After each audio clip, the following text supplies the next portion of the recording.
Hello guys, welcome to my YouTube channel. My name is Ayush Kaushal and I'm a CA finalist. So guys, ये मेरी पहली video होगी YouTube channel पे और मैं इस वीडियो में अपने बारे में बताना चाहूँगा, अपनी CA जर्नी के बारे में बताना चाहूँगा अभी तक की। कैसे कैसे मैंने फाउंडेशन क्लियर किया, कैसे मैंने इंटर क्लियर किया और मतलब मैंने CA के ऊपर परस्यू किया, क्या मतलब किस टाइम पे मैंने डिसीजन बनाया CA परस्यू करने का और ऐसी ऐसी चीज़ें। और आप पूछेंगे आप वीडियो क्यों बना रहे हैं CA जर्नी की, तो मैं देखता हूँ कि जैसे बहुत सारे जो CA एस्पिरेंट्स हैं वो डिफ़िकल्टीज़ फेस करते हैं कि हमें आगे क्या डिसीजन लेना चाहिए, मतलब कैसे करना चाहिए आगे, किस स्टेप पे क्या राइट गाइडेंस नहीं मिलती उन लोगों को। बहुत से लोग जैसे फाउंडेशन में होंगे, इंटर में ग्रुप 1 में फंसे होंगे, ग्रुप 2 में फंसे होंगे, सोच रहे होंगे कुछ बच्चे की CA करने का। तो मैं वीडियो उनके लिए बना रहा हूँ ताकि उनको एक रियलिटी चेक मिल जाए कि एक एस्पिरेंट क्या डिफ़िकल्टीज फेस करता है आगे जाके अपने इंटर में, फाउंडेशन वगैरह में। तो लेट मी स्टार्ट। सो मैं स्टार्ट करूँगा अपनी ये 10th से, मतलब थोड़ा और 10th 12th का बताऊँगा, फिर मेन जो है। सो 10th में जब आप अपना क्लियर करते हैं 10th, जो आपको चूज़ करना रहता है कि क्या कॉमर्स लेनी है, साइंस या आर्ट्स। तो मेरे आए थे 10th में, मेरे टाइम पे तो कोविड था तो एग्ज़ाम्स नहीं हुए थे मेरे, लेकिन मेरे 85% बना था क्योंकि 9th के बेसिस पे बनाया था उन्होंने, पता नहीं क्या किस हिसाब से बनाया। 85% बने थे मेरे। तो अब मेरे पेरेंट्स तो कह रहे थे कि तू साइंस ले ले, और साइंस में बिल्कुल अच्छा था नहीं, टू बी स्पेसिफिक फिजिक्स वगैरह में। बाकी तो मेरे को साइंस ठीक लगती थी, बायो वगैरह। लेकिन मेरा इंटरेस्ट जो था वो अकाउंट्स में था। अकाउंट्स में मतलब मेरा इंटरेस्ट जो था वो मैथ्स में ज़्यादा था और अकाउंट्स में था, मैथ्स और अकाउंट्स मेन बोला था। और उस टाइम पे मेरे दिमाग में था कि मुझे आगे का CA भी करना है। CA मतलब क्यों करना है, क्योंकि मेरे फूफा जी थे CA, और उस टाइम पे ये बहुत सुना था मैंने कि CA का ना बहुत नाम होता है, बहुत मतलब अच्छा खासा पैसा भी कमा लेता है CA, और जब आगे बन जाता है CA तो बहुत बड़ा उसका बहुत नाम होता है उसका, मतलब बेसिकली ये था। तो इसलिए मैंने सोचा कि वाई नॉट CA। उस टाइम तो ऐसे हल्का हल्का दिमाग में था, कोई ऐसा कोई पत्थर की लकीर नहीं थी कि CA ही करना है। तो फिर मैंने अपना चूज़ करा कॉमर्स विद मैथ्स। स्टार्टिंग में मेरी 11th मेरी हाफ ऑनलाइन हाफ ऑफलाइन थी। कोविड का टाइम था, 2021 की बात है यहाँ। तो उस टाइम पे मेरे को स्टार्टिंग में थोड़ी ऑनलाइन में डिफ़िकल्टी आने लगी मैथ्स अकाउंट्स में, लेकिन कोई बात नहीं है। लेकिन जैसे जैसे टाइम बीता वहाँ 11th भी अच्छी गई, अकाउंट में अच्छे नंबर आए, फिर 12th आई, 12th में भी अच्छा हुआ अकाउंट्स मैथ्स में। मेरे एंड में जाके 12th में 90% बनी। अब जैसे मेरा 12th के एग्ज़ाम, बोर्ड के एग्ज़ाम हुए थे मेरे मार्च के महीने में। तो आपको पता होगा उस टाइम पे 2 टाइम था फाउंडेशन, मतलब 2 टाइम अटेम्प्ट होता था CA का, फाउंडेशन, इंटर या फाइनल। तो जून में एक अटेम्प्ट होता है, लेकिन तो मेरा प्लान था जून में देने का अटेम्प्ट। तो जून के लिए आपको 31 दिसंबर तक रजिस्टर करवाना पड़ता है, उसके बाद आप अनेबल मतलब इनएलिजिबल हो जाते हो।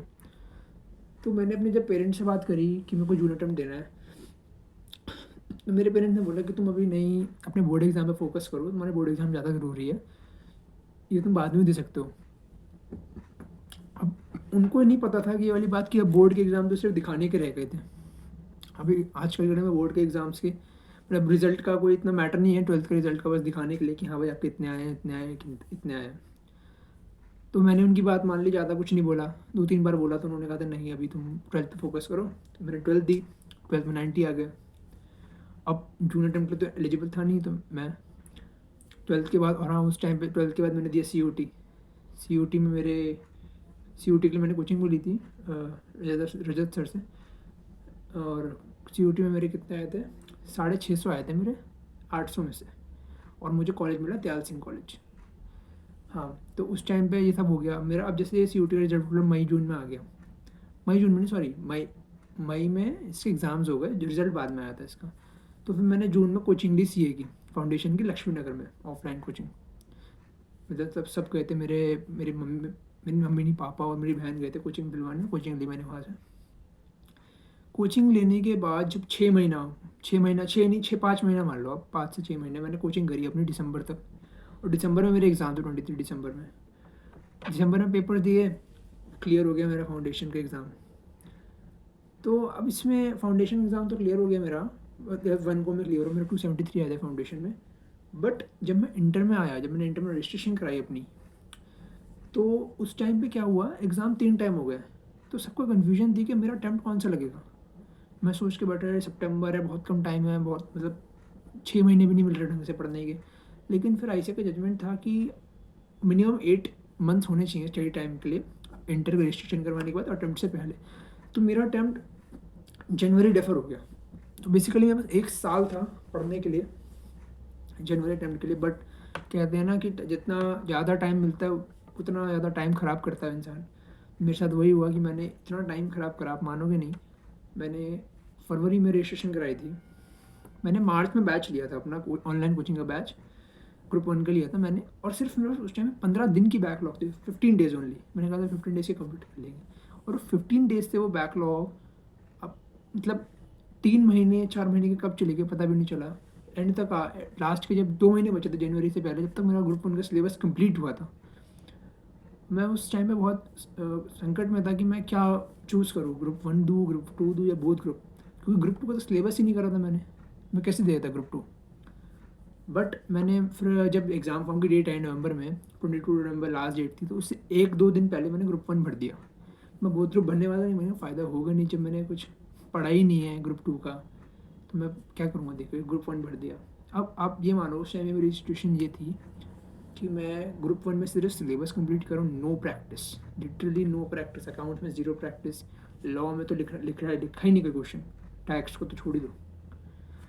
जब पेपर देने गया अकाउंट्स का पेपर ठीक ठाक गया। अकाउंट्स को मतलब क्वेश्चन नहीं बने, मतलब बैलेंस शीट वगैरह मैच वगैरह नहीं हुए, लेकिन स्टेप मार्किंग के हिसाब से ठीक अकाउंट्स गया। लॉ भी गया, देने गया, लॉ भी ठीक हुआ, केस स्टडी वगैरह ईजी आई थी। जब टैक्स का पेपर गया, जब पहली बार पता चला कि 2 पेपर मिलते हैं टैक्स में, एक जीएसटी का, एक इनकम टैक्स का। अच्छा जी, वो टैक्स का पेपर दिया, पहली बार पेपर एक लिखा है टैक्स है अपनी ज़िंदगी में, सीधा फाइनल मतलब सीधा एग्ज़ाम में जाकर लिखा। तो वो दिया। मुझे एग्ज़ाम के बाद पता लग गया था यार कि देख, अगर तू अकाउंट्स में पास हो जाएगा, लॉ में हो जाएगा, तो टैक्स में तो रह जाएगा। और यही हुआ मेरे साथ। फिर जब मैंने पेपर दे दिया अपना, मुझे लग रहा था कि फेल हो जाऊँगा, तो मैंने कहा था टाइम वेस्ट नहीं करना है। जनवरी का महीना मैंने बस अपने कॉलेज के एग्ज़ाम्स वगैरह निकाले वगैरह। फरवरी से मैंने लाइब्रेरी ज्वाइन कर ली लक्ष्मी नगर में। और 3 महीना मतलब उस टाइम पे क्या था कि मैंने यार ग्रुप 1 पढ़ना है वापस से। मैंने कहा था छोड़ो ग्रुप 1 छोड़ दे, ग्रुप 2 करते हैं, क्योंकि ग्रुप 2 मेरा हुआ सिलेबस का ना एक्चुअली क्या मेरी एक्सपायरी भी होने वाली थी कुछ टाइम में। और मैंने कहा था चलो पढ़ भी लेंगे इस हिसाब से ग्रुप 2। तो ग्रुप 1 का क्या पता कुछ हो, कुछ मेरिकल हो जाएगा, पास हो जाऊँ मैं ग्रुप 1 में। तो मैंने ग्रुप टू का अपने पढ़ाई वढ़ाई चालू करी। फरवरी में ग्रुप 2 पढ़ा, फरवरी मार्च में ग्रुप 2 का सिलेबस खत्म हो। फिर अप्रैल में मतलब अप्रॉक्स 1-1.5 महीना मुझे रिवीजन का मिला। फिर मई में जाके तो मेरे एग्ज़ाम डेफर हो गए थे वॉर की वजह से, इंडिया पाकिस्तान की। तो मई में जाके एग्ज़ाम दिया मैंने। उसमें एग्ज़ाम दिया, ग्रुप 2 क्लियर हो गया मेरा सिंगल अटैम्प्ट में, और मेरी कॉस्ट में एग्जामेशन भी आई थी। तो उसके बाद मेरा ऐसा सीन था कि अब मुझे पता था मुझे ग्रुप 1 बचाएगा। ग्रुप 1 में फेल हो गया था, मतलब 12 नंबर से एग्रीगेट रह गया था मेरा ग्रुप 1 में। तो उसके बाद मैंने कहा यार अब लाइब्रेरी ज्वाइन करनी पड़ेगी। लेकिन उस टाइम पता नहीं क्या हुआ, मतलब ढीला पड़ गया, जैसे कहते हैं ना। रिजल्ट का जून में आया था रिजल्ट, मई का। उसके बाद मैं ढीला पड़ गया। ढीला भी क्यों पड़ गया, क्योंकि उसके अगले महीने जुलाई में मेरी मतलब घर शिफ्ट हुआ था मेरा। तो मेरी वो थी हाउस वेलकम पार्टी थी, मतलब होता है ना पूजा वगैरह, वो थी पूरी 1 दिन की। अब उसमें 1 दिन का, पूजा तो 1 दिन की होती है, लेकिन काम आपका पहले से चलता है उसमें। और घर में मतलब मैं ही एक बेटा हूँ और मेरी बहन भी है, लेकिन तो काम मुझे ही करना पड़ता है, बाकी पापा तो थे ही। तो उसकी वजह से मैंने लाइब्रेरी ज्वाइन करी थी, लेकिन मैं सिर्फ 10-12 दिन ही लाइब्रेरी गया। उसके बाद मेरे कज़न्स वगैरह आ गए सारे। तो आपको पता है जब घर में कज़न आते तो पढ़ाई क्या ही होती है, पढ़ाई वढ़ाई कुछ हो नहीं पाई उसकी वजह से। और जब नेक्स्ट में अपने क्या कहते हैं, जब मेरे कज़न वगैरह तब चले गए, मतलब 15 को मेरा घर फ्री हो गया था। उसके बाद मैं जब शिफ्ट हो गया यहाँ पे, तो यहाँ पर कोई लाइब्रेरी नहीं मिल रही थी मेरे को, मतलब आसपास कोई लाइब्रेरी नहीं थी। फिर एक दिन मेरी एक फ्रेंड से बात हुई, उसने बोला भाई तू लाइब्रेरी ज्वाइन कर कुछ भी करके, क्योंकि देख टाइम निकलता जा रहा है, अभी नहीं पढ़ेगा तो बाद में तू पछताएगा। तो उसी रात को पता नहीं क्या मेरेकल मान लो, फिर मैंने तो ठान ली, मैंने गूगल मैप पर ढूंढते हैं। मैंने सर्च किया library near me, same library आई थी जो मैं पहले देख चुका था, गवर्नमेंट वाली। मुझे गवर्नमेंट वाली में जाना नहीं था, सेम लाइब्रेरी आ रही। फिर क्या हुआ, मैंने एक लाइब्रेरी वहाँ से क्लोजअप करके देखा ना, देखते हैं क्या है क्या नहीं। उसके बगल में एक लाइब्रेरी दिखी श्री राम करके। फिर मैंने कहा यार ये लाइब्रेरी प्राइवेट है, उसकी रिव्यूज़ देखे अच्छी थी, नई लाइब्रेरी थी, अभी 1 महीने पहले खुली थी। तो मैंने कहा ज्वाइन कर लेते हैं। फिर लाइब्रेरी ज्वाइन करी, 1 महीना गया लाइब्रेरी में, मैं अपना पढ़ा, शिद्दत से पढ़ा। और पढ़ा भी कैसे कि मतलब, चलो मैं आपको एंड में बताऊँगा, लेकिन मैं पढ़ा अपना यहाँ से मेरा टाइम तो मैं लगा के चलता था कि सुबह 9-10 बजे जाएंगे, लेकिन एक्चुअल में मैं 1-1.5 बजे से पहले नहीं पहुँचता था लाइब्रेरी। गया लाइब्रेरी गया, अपना पढ़ाई वढ़ाई करा, 6-7 बजे तक पढ़ता था, निकल के आया हो के ऐसे 1 महीना करा। फिर एग्ज़ाम दिए सितंबर के। मुझे श्योरिटी थी कि अकाउंट्स में तो मेरे 80+ आएंगे। अकाउंट्स की बहुत अच्छी प्रैक्टिस करी थी मैंने, क्योंकि अपना उसके बाद लॉ एग्ज़ाम आपको पता सितंबर का टफ़ आया था बहुत। टफ़ क्या कह लो, मतलब अनप्रिडिक्टेबल एग्ज़ाम पेपर था लॉ का पेपर दिया।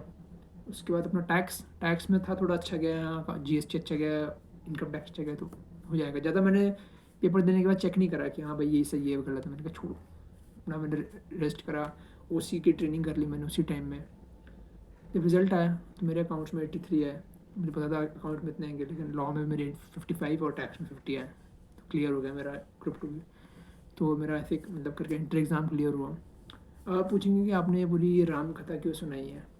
राम कथा ही मैंने इसलिए सुनाई है क्योंकि इसका जो मुझे एक तात्पर्य छोटा मैं बोलना चाहूँ तो ये है कि आप लोग जैसे अपनी सीए जर्नी में ये सोचते होगे कि यार आज नहीं कल, मतलब सीए जर्नी में बेसिकली मैं बताना चाहता हूँ कि कंसिस्टेंसी बहुत ज़्यादा मैटर करती है। बिकॉज अगर आप कंसिस्टेंट नहीं रहोगे ना अपने मतलब पढ़ाई में, तो आप नहीं क्लियर कर सकते।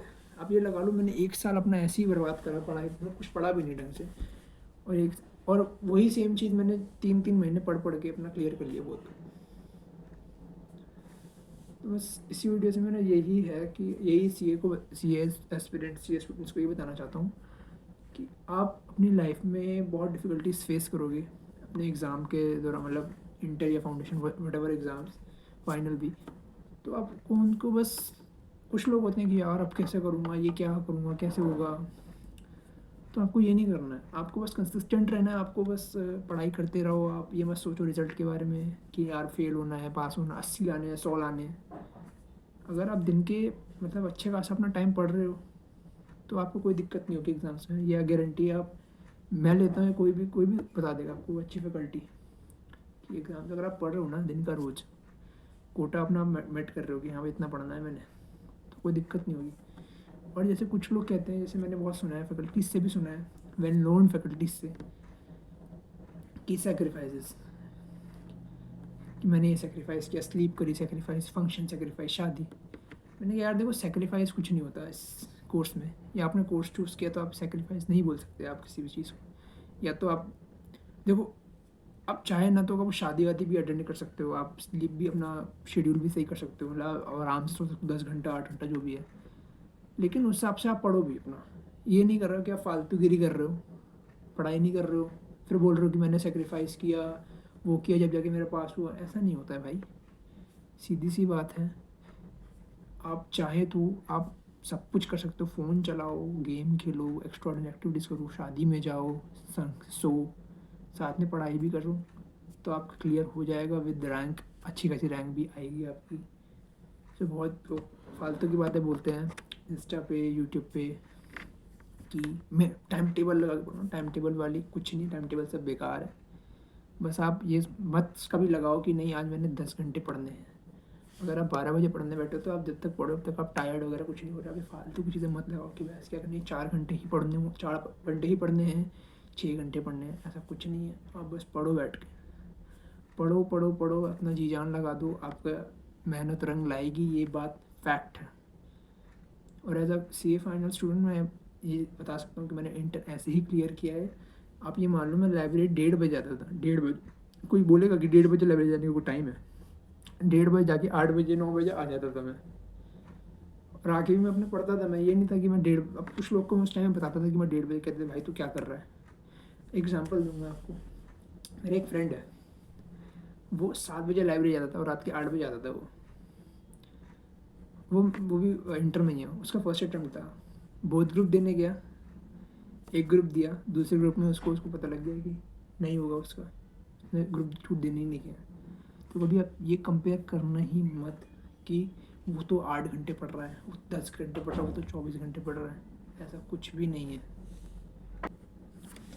मेरी फर्स्ट वीडियो है, तो इट माइट बी कि मेरा मैसेज आपको क्लियर ना हो, तो आप कमेंट्स में या कहीं पे भी आप मुझे बता सकते हैं कि आप मुझे